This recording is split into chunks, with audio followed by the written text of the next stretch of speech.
Sam, what are you doing? Oh, hey Lucas, how you doing, buddy? Great to see you. I'm just reading a beautiful book here on this fine day. The hell are you reading a book for, idiot? Lucas, I'm just reading of Telemachus, searching for his great father, the greatest warrior that Ithaca has ever known, Odysseus, the hero of the Battle of Troy, lost at sea for many a year. That's stupid and gay. Stop. Lucas, smarten up, kid! Read a book, you slumdog!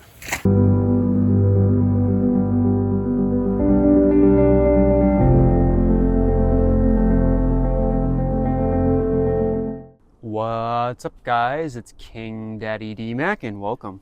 No, this isn't King Daddy or whatever the hell Lucas likes to watch. God damn, Lucas. This is the Grower Show, the greatest show on YouTube. And we are back once again to talk to you about the Mayhaw, a incredible tree and an incredible berry that grows here in the South with tremendous health benefits. So, Lucas, you brought this one to the table today. Please, go on. Well, it's a pretty cool tree. It grows on in swamps or along streams or rivers. And so historically, it's been collected from boats using nets because, it's best collected by shaking the tree, allowing the berries to fall to the ground or to the water where you can just scoop them up. Now people will grow them on land. They still grow them down in the swamp, down in the bayou. Yeah. Down Louisiana way. They still collect wild ones, definitely in the water. Yeah, and they make jelly out of it. That's the thing, is that they make the Mayhaw jelly, and they're ripe in May, so that's why they call it the Mayhaw. Yeah. Mayhaw. Which is pretty early, one of the earliest things that are ripening. So. Yes, but yeah, I read that that's how it's traditionally harvested, in the swamp by boat, and that now they're creating these cultivars that can be grown in drier areas. But right off the bat, my worry is that, they over years they get it to grow in drier and drier areas, not in the swamp. But when it's not getting that water and the acidity of the swamp, is it possible that it's diminishing both the flavor and the medicinal effects? Potentially. It's like everything becomes watered down in this time we're living in, and that's my concern, I guess, from reading about that part of it. That seems to be happening with a lot of different berry and fruit species, is exactly that. As they make things bigger, they become less nutrient dense. It's usually because they're using fertilizers, like chemical fertilizers, or are doing GMO stuff. That's usually why it is, but I think it can also just happen through selection for things other than nutritional value. So right. It's also the case that whenever the thornless varieties have smaller, they don't have smaller fruit, they have less fruit. Right. And then the seedless varieties of different fruit, watermelon and stuff like that, they say the seedless, it's like robbing the fruit of all its nutritional value, basically. Yeah, and I think that it could just be a function of that, but I think it's also just normal genetic drift, I guess. You're selecting for this thing, for this one trait, and so you're going to end up breeding a plant that potentially has lower fertility or lower nutritional value just because it has fewer thorns or something. And so it could just be that mechanism as well. Yeah, who knows? But, time will tell, I guess. They need to test a new batch of the jelly they're making. But it used to be a tradition in the South where every spring families would go out into the swamp, into the wetlands, and harvest the berries. And they'd harvest enough and make enough jelly to last them throughout the whole year. And sadly, this practice has diminished as we lose our traditional culture. Me and Lucas, we do this for the culture. And as we lose that, and the thing we hate most of all here at the Growers Podcast is the loss and the destruction of native habitat. So, as these things occur, this is happening less and less, but there is still a Mayhaw festival down in Dicetta, Texas. Really? So next May, we will be down in Dicetta at the Mayhaw Festival, and we'll be sampling their local jellies. No, we should actually go there. I didn't know there was one in Texas. I Yeah. knew that they have. I don't know where one- it is, but I knew that there are those all over the South. I had no idea there was one in Texas, though. could be far, very far. I mean, everything's far in Texas. I mean, they only grow kind of Yeah. far away. I think the closest wild populations of Mayhaw are like 2.5 hours away or something from Austin, where we are. Yeah, it's pretty dry here. Yeah, I think some people do plant them in Travis County because Travis County does have more water because we have all these springs right on the edge of the escarpment. Yeah, and maybe down in like a gully. Yeah, or no, a I valley. I Down in the planted holler. one. Yeah, They grow down in the holler. down in the holler over yonder. Yeah. So yes, the Mayhaw berries, they are very medicinal, and it seems that what they are used for most is for cardiovascular health, Yeah, and that they help the heart, the health of the heart, and they basically reduce inflammation in the heart over Yeah. time as you eat the jelly. And down here in the South, that's very important because hypertension is a real issue down here. And it's due to that Popeyes. You know, we love that chicken from Popeyes. But, I feel like that's mostly in a specific population of Southerners, but yeah. I wasn't going to say it. But I've And it's not- overcome it's- my and addiction. And it's not the population that's going out into the swamp to go collect berries. So Yeah, so we need to start popularizing. Is that a word? Popularizing? yeah, that's a The word. Mayhaw jelly. People need it down here. Start a cultural revival, a native cultural revival here in the South, bringing back our native culture, spreading it to ethnic groups, all ethnic groups that currently call the All South its peoples home. of the South. Yeah. But I've personally beat my addiction to Popeyes. Are you still addicted to Popeyes, Lucas? or I've have you never had overcome your- Popeyes even once in my life. So, Holy hell. Woo! yeah. All right, we'll be going straight to Popeyes after the filming of this episode. Oh my goodness, I've never heard such a thing. Yeah. Well, you Um, know. All right, everyone, we did it. We got the Popeyes feast. Got Lucas's first taste of that beautiful chicken from Popeyes. And what do you think, Lucas? How is it? It feels like losing my virginity, honestly. Wow, it's a beautiful moment, huh? Yeah. Look at this feast we got Well, beautiful, but also kind of dark. here. And we got that Mayhaw jelly here. Look at that color. We're gonna try some of this on the Popeyes biscuit in a moment here.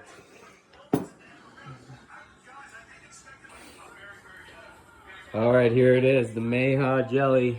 We're gonna try it on that Popeyes biscuit, the biscuit that a lot of men have been known to sell their soul for a Popeyes biscuit. So let's have a taste here. Let's try. Get that on there.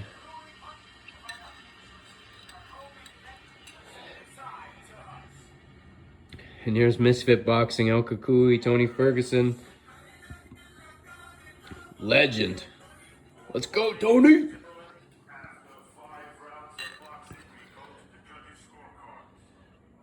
Oh yeah, look at that.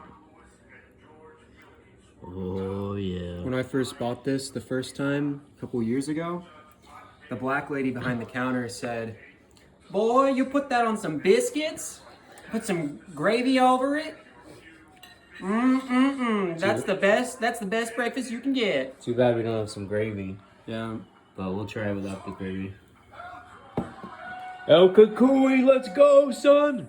Champ! Champ shit only! Let's go, son! Alright. Give it a try, Lucas. Let's see. How is it?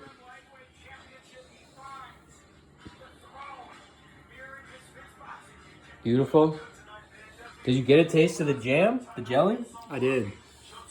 It was good. It was good. You should try it. Alright, let me get a try here.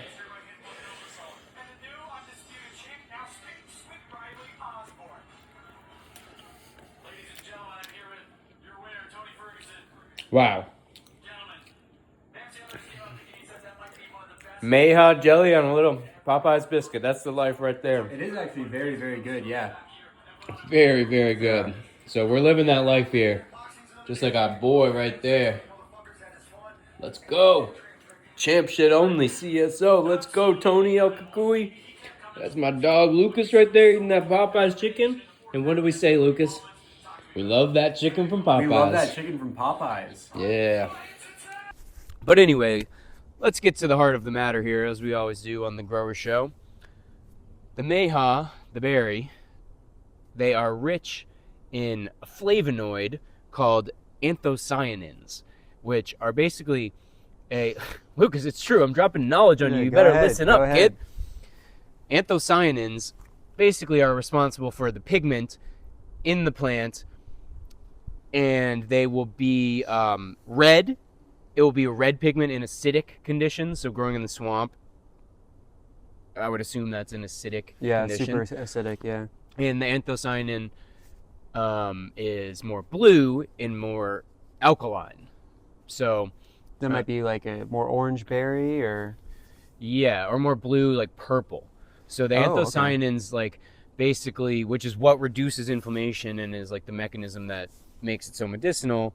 It's basically a water-soluble pigment, and this is what's responsible for the color of blueberries, raspberries, leafy greens like kale. If you have kale that turns purple once it gets cold, or any brassicas, that's the anthocyanins, which are just very good for your heart health, very highly medicinal, and so that's what it is. So I guess, I didn't see much about this, but I guess there's a reason why people make jelly out of it. You don't necessarily eat it raw. So the reason processed. is that the berries can be so kind of diverse in taste. A lot of them can be like really astringent or really tart, or some of them can be sweet, some of them can be sour. It's like each tree has a different taste, apparently. Interesting. And most of them aren't necessarily pleasant to most people.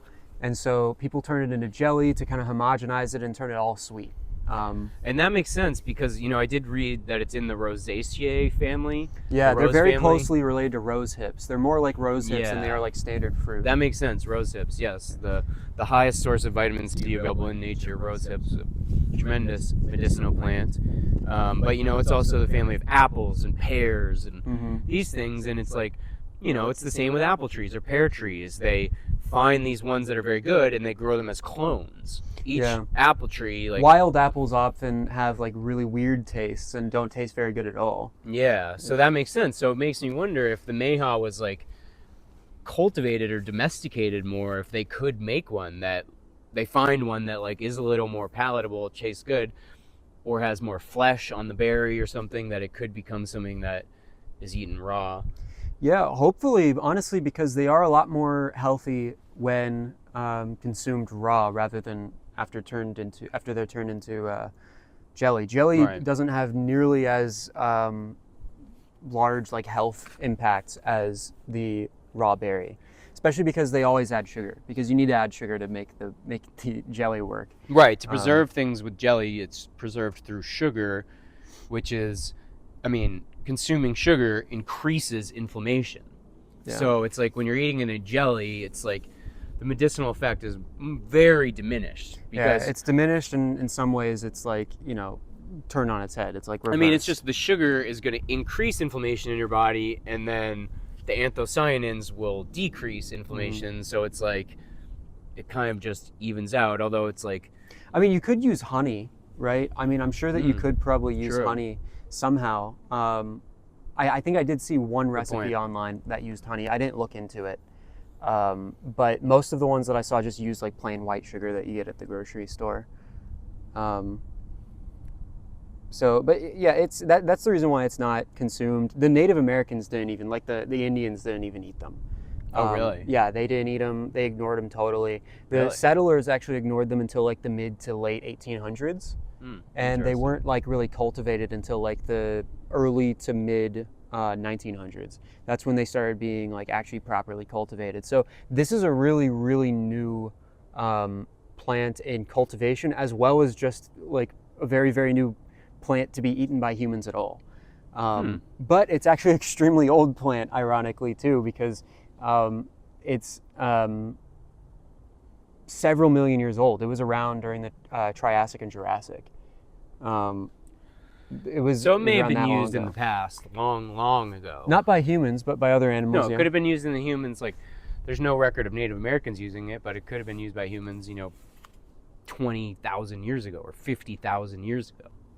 Yeah, if there were any humans in North America at the time. Yeah, if there were, please. Yeah. Ever heard of Atlantis? Ever heard of the Lemurians Yeah. living beneath Mount Shasta? Come on. Well, have you ever heard of the Aryans living under Antarctica? In Agartha? Yes. The And Agarthans? I'm really suspecting more and more, or not suspecting, but I'm becoming more and more suspicious of Antarctica and what's happening there. And the existence of Agartha? I mean, we'll get into this in a later episode. That's really off topic, but there's something odd going down there. Why is it so restricted? Why is I bet they've got the Mayhaw. I bet they got the good Mayhaw down there. Oh yeah, they got that good down That there. good Mayhaw. The sweet every time Mayhaw. Whew. And we may find out if there's a pole shift and Antarctica once again becomes green.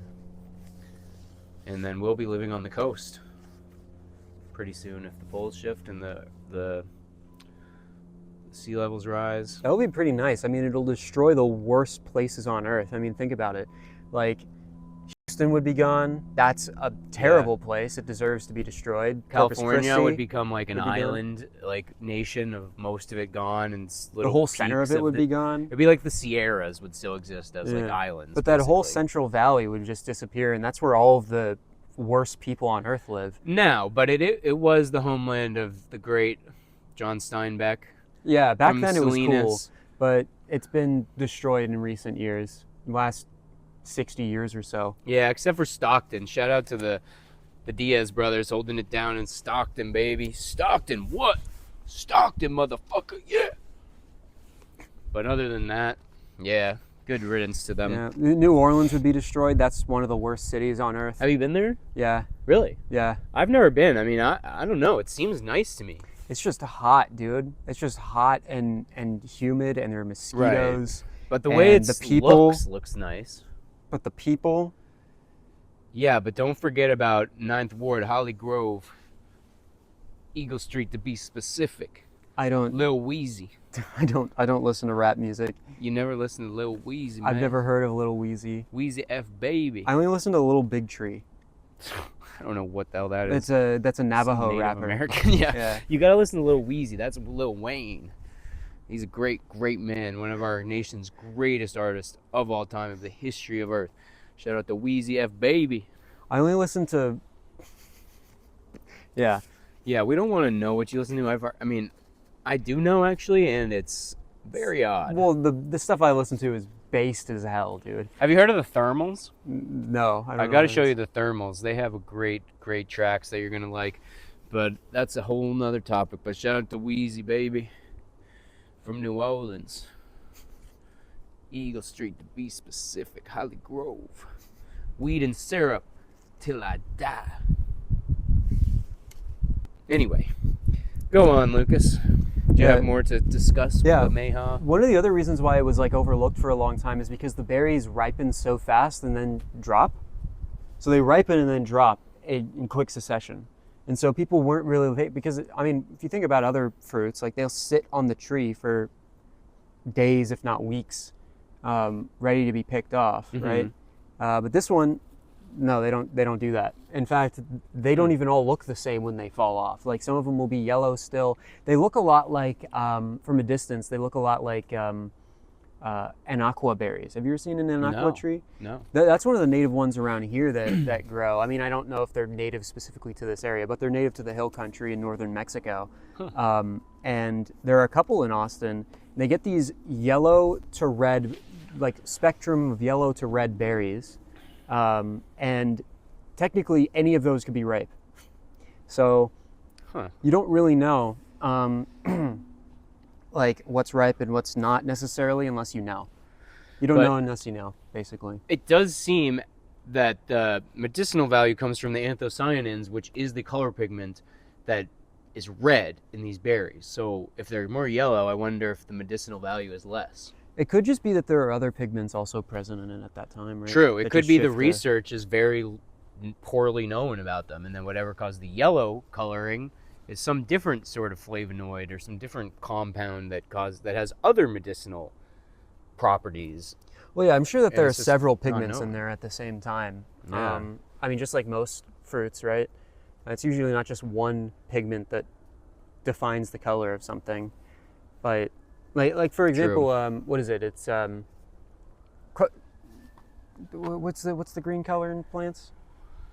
Chlorophyll. Chlorophyll, Yeah, yes. chlorophyll. I'm pretty sure it's two different pigments, right? They're like two different, slightly different pigments. One is yellow and one is blue, I think, Right. if I remember correctly. I mean, that would make sense. And that's why like chlorophyll is so effective, is because the plant basically switches one on or one off depending on what wavelength is coming off of the sun strongest. So it can shut off the ones that are the strongest to regulate its energy intake.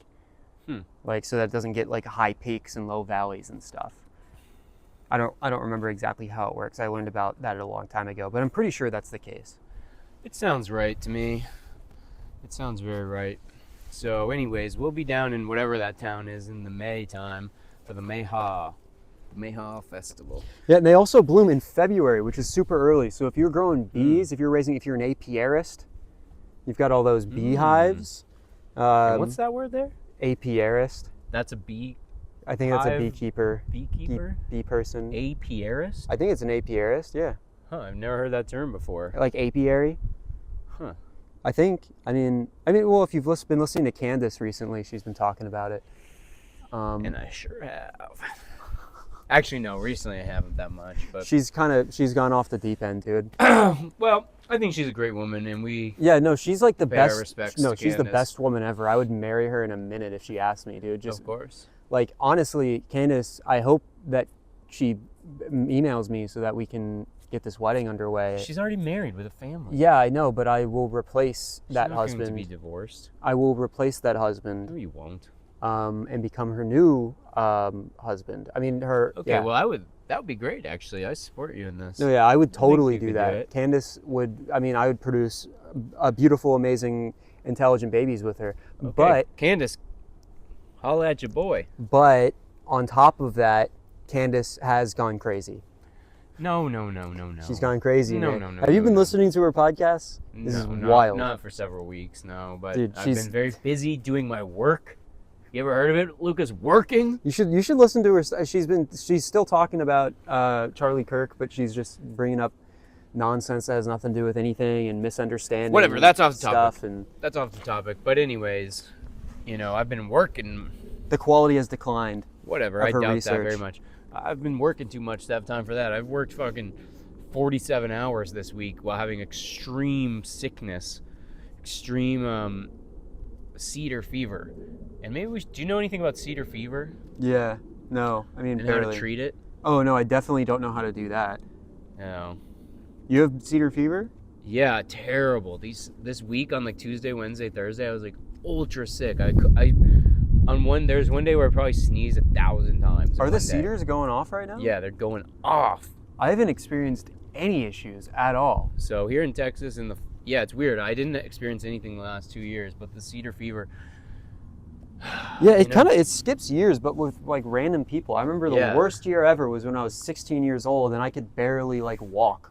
I could barely see. I still went to school. That's how I felt this but, week. I could like, barely see. But like my eyes were just like, I was crying, but I wasn't crying. It was just that they were watering so much. One time I My nose sneezed was and I just think like, liquid shot out of my eyeballs. Yeah. No, that happens. That's crazy. Well, I was hoping you would know some cure for it with your No. knowledge of the Mayhaw. You and should other- talk to Alex. I think native Alex plants. was like making like cedar bread or something. He was making like bread out of like cedar berries. Have you? Oh, we should juniper eat berries. the Have you- cedar berries. Yeah, maybe the berries. juniper berries, Alright, the I'll eat juniper a berry bunch sourdough on the bread way that he out. made. I'm gonna eat them raw, just like the Mayhaw. I don't know if you can do that. Those might not be good for you. I don't True, think they're that's poisonous, not but what- I think they're. Well, not what if you good. made a jelly out of Mayhaw and then added in some of the juniper berries? That could be sick. You could do that. You could potentially do that. Yeah. Wow, that's a cure, guys. Right here, you've heard it first. Mayhaw / juniper, ash juniper berry. A cure for allergies and a cure for hypertension and your Popeyes addiction. So you know who I'm talking to with Popeyes addiction, man. Because that's something that affects us all. And you keep eating that Popeyes. We love that chicken from Popeyes, but we love that chicken from Popeyes. But you keep eating it too much, you get the diabetes, and next thing you know, you lose your feet. So that ain't gonna happen to us. Although we will be going to Popeyes as soon, in about 30 minutes, we'll be at Popeyes. For sure, man. For sure. Anyway, yeah. Plant them if you've got bees. Yeah, sorry, I keep getting off topic. They're good for bees. They're good for the bees. The Mayhaw, we're saying. Yeah.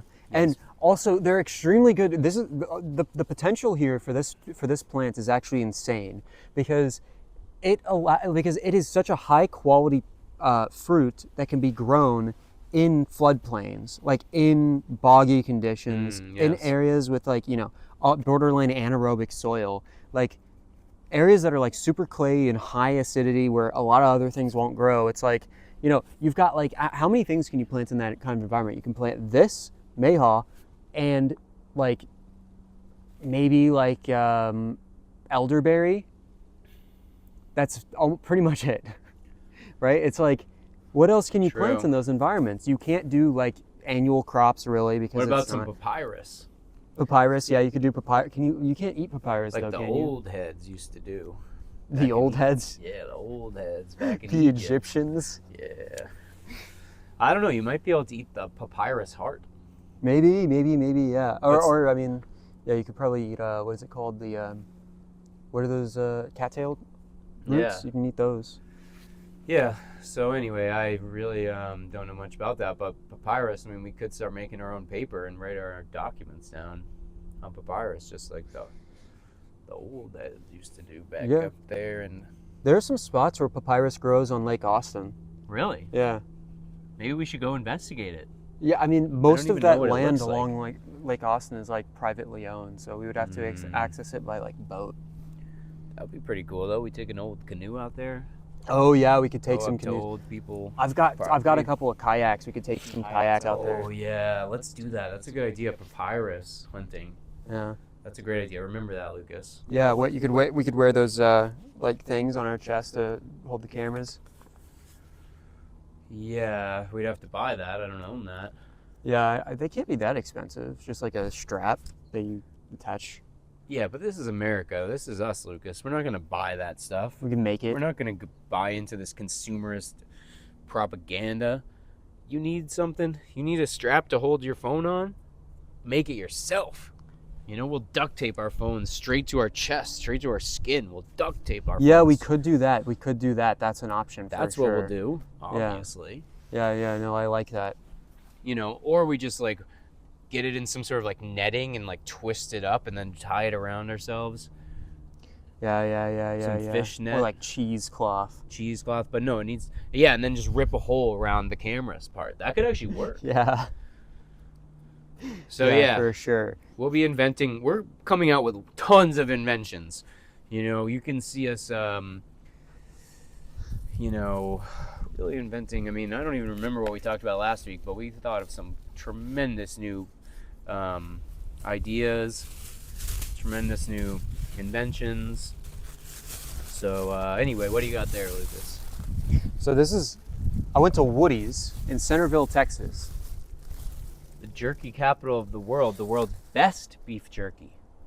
Yeah, wow. That's what they're known for, is so beef jerky. Did you bring me some beef jerky? No, I didn't. I actually forgot that that's what they're there for. I'm addicted to beef jerky, Lucas. No, dude. No, the beef jerky there is kind of expensive, though. Oh, yeah. Beef jerky is very expensive, and that's something that you can make yourself as well. Just get yourself a food dehydrator, slice up. You can get, like, cheaper cuts of steak, freeze them, slice them with a very sharp knife, put them on the food dehydrator, and you can make beef jerky for a fraction of the cost. So that's something I'm going to start doing soon as well. I'm serious. I'm going to buy a food dehydrator. For start sure. making my own jerky. So they say that's the best jerky in the world at Woody's Smokehouse. It is actually pretty good. But I did have soon, it one time. I'll be making some at my house, and it may... What's that? It sounds like there's broken glass in there. It's not broken glass. It's silverware. Oh, okay. Yeah. Well, this place, they've had Mayhaw every time I've gone there, pretty much year round. I mean, it's December right now, right? And December is a pretty long time from May. Well, right? That's the point of it, that you preserve it. Yeah, and so they still have it. I mean, they say that they only have it seasonally, but it's not really seasonal for them. But yeah, Woody's has consistently carried it. And where is Centerville, Texas, Lucas? It's at the center point right between Houston and Dallas on the Trinity River. Why you been up there? You went there recently? Yeah, my dad has a place over there, and so I was there helping him like build stuff. And so yes. it's and we should film an episode up in Arkansas too. yeah, potentially. You know, Seems like for a sure. I really want to visit Arkansas. Or Missouri or something. Yeah, the Ozarks. I mean, we could go to my family's place up in Lebanon, Missouri. Lebanon. Yeah. There's a Palestine, Texas. We could go to Palestine, Texas. And free them. Or I guess they call it Palestine. We'll free them from their oppressors. Yeah, free the Palestinians from their oppressors. In Texas. We're talking about Palestine, Texas. Yeah. From their oppressors who are, who's oppressing them there? The government. Jeb Bush. No. Who's the guy who's the... No, Ted Cruz. Ted Cruz. Yeah, we're going to free the Palestinians of Texas from Ted Cruz. Wow. And Greg Abbott. Yes, who I do know personally now. Oh, yeah. Are you going to have to vote for him now? Lucas, you think I would vote in an election? What type of lunatic do you think I am? I think that you were born in the wrong race. I think you should be a transracial. You should be black. You think I should transition to being black? Yeah. I do love that chicken from Popeyes. You love that chicken from Popeyes. You don't vote. I used to smoke Newport 100s back in the day. Listen to rap music. I am addicted to fried chicken. Yeah. The list goes on and on and on. So, ooh, let me take a look at that, Lucas. Wow. Look at the color of that. Yeah, sometimes it's lighter. It's a beautiful color there. Yeah, it looks like honey almost. Let's hold it up to the light. Oh, yeah, I can see the future. I can see the visions of the future. In fact, I've often seen to where it's almost like clear. It's like a really light like have you ever seen that honey that's like almost white, almost like clear honey? I don't think I've seen it in person, but I've seen pictures of it. It's like pale yellow. Yeah, like really pale yellow. Yeah, that's like the expensive honey actually. Yeah, it looks like I forget what it's called. I've had it just because by chance a part of like a honeycomb that I was processing had a section like that. When were you processing a honeycomb? I processed honey for a minute. You should make a hive on your property.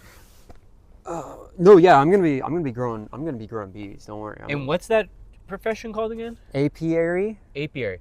And do you know that the apiary? So would they be called the apiaries? Apiarists. Apiarist. So the apiarist is the profession with the longest life expectancy. Really? That's what I've heard. Is that because I think it's both due to eating so much honey and the medicinal value of the honey, but it's also like such a rewarding thing where you're in touch with nature, in touch with the seasons, that people who keep bees live much longer than most other people. That's what I've heard, at least.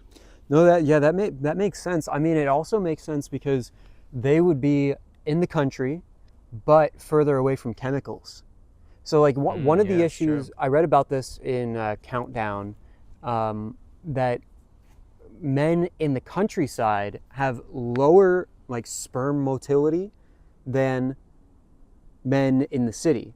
And you're like, okay, well, why is that? It should be higher in the countryside, right? Because they have less. It's because they have a bunch of like pesticides and all kinds of chemicals around them, and that's damaging them. But if you're raising bees, you're necessarily in an area with fewer pesticides. Otherwise, your bees would be dying. True. So you're going to be around fewer chemicals, but also in the countryside. So you're getting all of that like all of that like psychological benefit without the drawbacks of being around industrial like farm chemicals, agriculture chemicals, or whatever. Yeah, and that's probably why living up in the hills is especially good.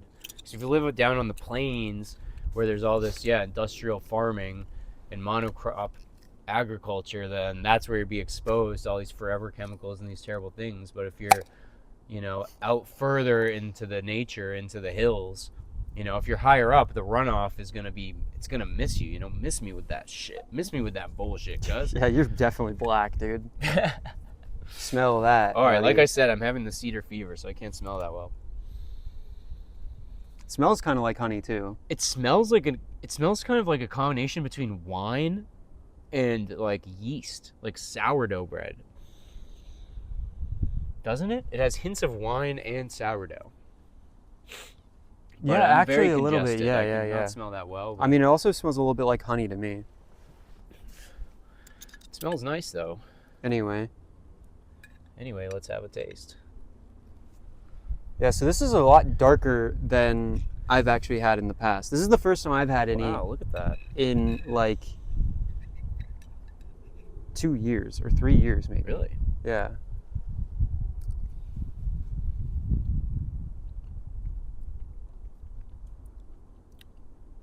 Wow. That's very good. That's pretty good, dude. And that's despite this being the dark one. Woo!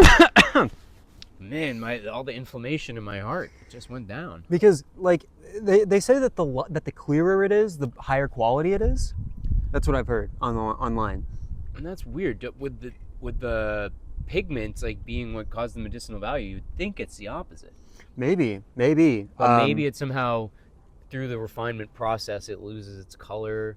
There's Maybe, some chemical yeah. process we don't understand. But Who knows? no, yeah, this is said to be the best. Said to be the best tasting jelly for anybody who has tried it. Anybody who has tried it, this is the best tasting jelly. So it's not the best tasting jelly for anyone who's not tried it? Well, yeah, because most people haven't tried it. Because it's like an exclusive. It's a weird way to say it. No, it's a though. deep South thing. Everybody, if you ask anybody outside of the deep South, they're gonna go like blackberry jelly's the best, right? Right. But you go to the deep South, and all of a sudden it's like, no, it's not blackberry jelly. Blackberry jelly's good, but Mayhaw jelly's I see the what best. you're saying, yeah. Yeah. It is very good. Wow. Yeah. Very, very good. Let me get a little more. Look at how there's those like flakes of like color in there. Looks pretty cool actually. Yeah.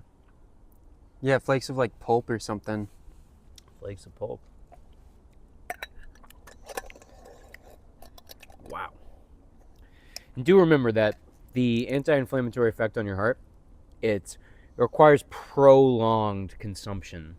So just eating it once like this won't have quite as much of an effect. It's like you want to build that up in your system over time. So keep eating that every day. And Lucas, you should have got 2 fucking jars. You should have got me a jar so that the I didn't think about it. inflammation in my heart will go down. And then you know what caused the inflammation in my heart? Weed. No.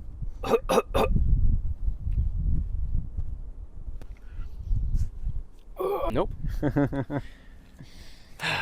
But anyway, there's a problem with inflammation of the heart these days. Its causes remain unknown.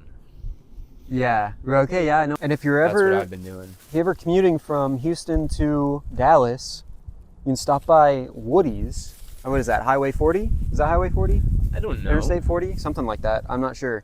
Whatever that highway is, just pull off at Centerville. When you see the Centerville pull sign, off. you pull off. It's a tiny town, 800 population of 800 people. You pull off.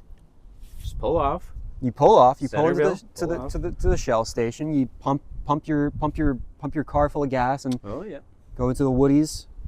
Buy some of that Mayhaw. Try yourself some So Mayhaw. shout out the Woodies. Thank you for curing us of what ails us, which is Or if you're in the South in May, just stop by any farm and they'll probably have it. Yes. I mean, and if you're in Dicetta, Texas, then go to the Mayhaw Festival, and that's where we will be this yeah, you'll May. see us. But there's many Mayhaw festivals throughout Louisiana, Georgia. Texas, Georgia, Florida, Alabama, Mississippi. This sounds like a classic Confederacy song. Remember the Southern one of those Dixie Florida, songs? Alabama, what is that? Mississippi, Texas, Oklahoma, Arkansas. the Bonnie Blue Flag. Have you ever heard that song? No. The Bonnie Blue Flag. No, what type of song is that? It's one of those war songs from the Civil War. Is it though? Yeah. Yeah. Okay, maybe I'm thinking of something else. Yeah, I have no idea what you could be talking about, but yeah. You're thinking of something else. Guess so. Oh my God, the cedar. The cedar's striking me down. Yeah. So what do you think? Oh, Was it the best? Lord, spare me. Was it the best Mayhaw Oh. jelly? Was it the best jelly you've ever had? Oh, the cedar fever may strike me down, but the truth is, Lucas, that ain't no grave gonna hold my body down. So I'm gonna be just fine. And was that the finest jelly I've ever had? Yeah. It may perhaps just be. No grave's gonna hold you down. Is that like Ain't no is grave. that a Kanye Ain't no grave lyric or gonna hold something? me down, dog. Is that a Kanye lyric? I think it's from a traditional song, but I've heard it performed by Johnny Cash. Oh, I don't know Great who that man, is. Johnny. You don't know who Johnny Cash is? Yeah. I've heard the All right, name. dude. I've heard the Fuck name. off. I don't know what it is. Lucas, you gotta listen to Johnny Cash. That's the type of music that in the South you should be listening to, and that he's one of the greatest heroes of all time. I only listen to bass music. Yeah, that's bass music, Johnny Cash. Oh, really? Oh yeah. And ain't no grave gonna hold my body down. Anyway, the jelly was quite good. It was exceptional. Yes. And was it the best I've ever had? Perhaps it was. Perhaps Next time I'm over maybe. there, I'll get you a jar, dude. Yeah, get me a jar. I need my fix, and I need my fix of something else too. So you better fucking brought that shit for me, Lucas, or else I may fucking. Don't worry, I've got it. And anyways, perhaps a Mayhaw. You know what I'd like? A little blend, Mayhaw and blackberry.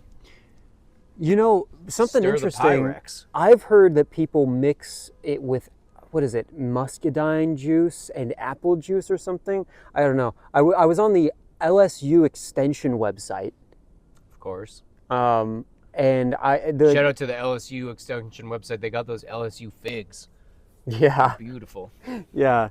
They've got information on Mayhaw juice, as well as like mixtures of Mayhaw juice that they say are like the best juices ever or something, and you mix them together. So that's the native grapes. Yeah, right? muscadine grapes are native, like deep south grapes.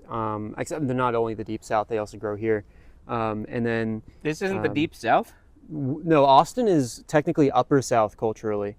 culturally, but we're actually very far south. Yeah, well, okay, so Further south than like. it's also Tijuana. not. It's also not like ecologically the deep south, because technically, Right. like the deep south is like defined by like pine forests and Really? like swamps and like cotton plantations. We don't have That any makes of that sense. here. Where the swamp people live, where they do the Yeah. gator hunting down Yeah. there. In Or the at swamp. least where the cotton agriculture is going on. We don't have any of that here. Down Corpus Christi way. Yeah, along some of the coastline, that's where the deep south is in Texas. You Yeah. go so like East Texas, and then along the coast of Texas, like the piney woods, and then along the coast, that's deep south. But in Central Texas is upper south because it's further inland, less rain, more hilly, not very good for large scale slave agriculture. No, legitimately, that's the boundary. Wherever slave agriculture is not viable, that's the upper south. Wherever it Yeah. is, that's the deep south. So that border, we're on the other side of that border. There was some slavery in Travis County specifically, but that's because Travis County is kind of uniquely that we're right on the escarpment. But Right. like Austin is upper south. Culturally and more like ecologically, as in not good for slave agriculture. Yeah. Interesting. That's why the upper south, for the most part, didn't join the Confederacy, because they had slaves, but they didn't have nearly as many, and their economy was not dependent on it. And the Comanche were down here, were up here, and they were, there's probably just less settlement in general in the Comanche territory. Did the Comanche own slaves? Yeah, they probably took slaves of the other natives and of the whites. I know there were some They're vicious people. Indian tribes that owned black slaves, Interesting. like especially down in Georgia. Yeah. Sounds about right. I'd like to visit the swamps of Georgia as well. Yeah, get some Mayhaw. There are actually two different species of Mayhaw. There's one that's on this side of the Mississippi and one on the other Right, I side. saw that. The eastern Yeah. Mayhaw, the western Mayhaw. Western And, Mayhaw is, of course, more based than the Eastern Mayhaw Of course. because it's Texan, of course. Of course. But it's kind of weird, like in the Mississippi River, like if you look at the range map, there's just this gap in the Mississippi River Valley, which is really interesting because for some reason that applies to a lot of swamp plants, like plants that are good with partial submersion for part of the year and are cool with super acidic soils and all that. For some reason they still skip that area. I'm not sure what's going on there. But a lot of these range maps skip that area. That is odd. Often like a species or at least a subspecies like divide on that line. Because you would think that they would grow along the banks of the Mississippi. Right, that's what you'd think. Because it floods a lot and stuff, so... It seems like that would be exactly their weird. spot. So maybe that's a future episode, why so many flood-tolerant and swamp-tolerant plants don't grow on the Mississippi, on the lower Mississippi. And is it possible they used to, and it's due to pollution? Because the It could Mississippi be, is yeah. so polluted that like native stuff doesn't grow along the coast of it. That's along true of the banks native bamboo. There used to be a lot of native bamboo along the Mississippi, but then cows ate it all and it just basically went extinct in that area. Wow. So Those damn cows. and that's why people think that there isn't any native bamboo, because there were 3 species, I believe. One was growing along like rivers and stuff. One was growing in like more like forest type of environments, and they don't really look as much like bamboo in those environments. They're kind of sparse. And then one is in Appalachia, and they only discovered it recently. But the river one, I think it's called like river cane or giant cane or something like that. I don't remember. That one was just basically all eaten up by cows. Well, you can't blame the people for having a lot of cows around. I'm personally very addicted to the meat of the cow. Yeah. The flesh of the cow. It's really one of the finest things that the good God has given upon us. I just think that they should have, rotated the cows more so that the bamboo would have a chance to grow back. Because the cows liked the bamboo. That's why they ate so much of it. So clearly, the cows would probably be happier if we gave them more bamboo. Made it go extinct by overgrazing. Yeah. So I mean that's how you do it, man. That's why you look at some pastures, they have like almost no species, and you look at other pastures, they've got a bunch of species. It's because they're rotating the cattle, and the cattle are happier being rotated because they've got all these different species that they could be eating. Right. So yeah, shout out to Jeffrey's Steakhouse here in Austin, Texas, one of the finest steakhouses in all the land. And Jeffrey Dahmer as well. No.